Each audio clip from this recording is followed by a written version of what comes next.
ಎಲ್ಲರಿಗೂ ನಮಸ್ಕಾರ. ಇವತ್ತಿನ ರೆಸಿಪಿ ಆಲೂ ಬಜ್ಜಿ.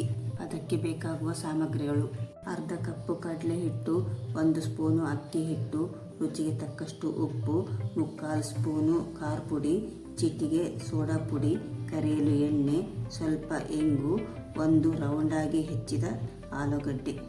ಒಂದು ಪಾತ್ರೆಯಲ್ಲಿ ಕಡಲೆ ಹಿಟ್ಟು, ಅಕ್ಕಿ ಹಿಟ್ಟು, ಖಾರ ಪುಡಿ, ಇಂಗು, ಸೋಡಾ ಪುಡಿ, ಉಪ್ಪು ಮತ್ತು ಸ್ವಲ್ಪ ನೀರನ್ನು ಹಾಕಿ ಬಜ್ಜಿ ಹದಕ್ಕೆ ಕಲಿಸಿಕೊಳ್ಳಬೇಕು.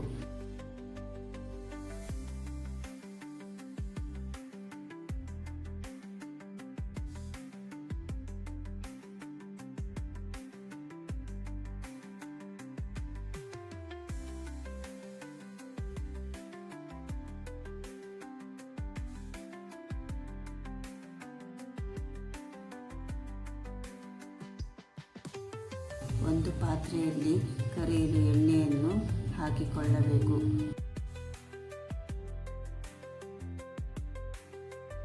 ಎಣ್ಣೆ ಬಿಸಿಯಾದ ಮೇಲೆ ರೌಂಡಾಗಿ ಹೆಚ್ಚಿದ ಆಲೂಗಡ್ಡೆಯನ್ನು ಕಡಲೆ ಹಿಟ್ಟಿನಲ್ಲಿ ಅದ್ದಿ ಎಣ್ಣೆಯಲ್ಲಿ ಕೆಂಪಗೆ ಆಗುವವರೆಗೆ ಕರಿಯಬೇಕು.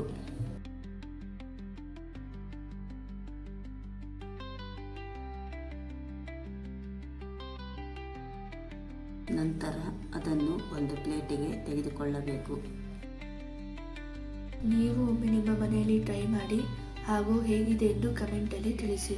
ದಯವಿಟ್ಟು ನಮ್ಮ ಚಾನಲನ್ನು ಸಬ್ಸ್ಕ್ರೈಬ್ ಮಾಡಿ. ಧನ್ಯವಾದಗಳು.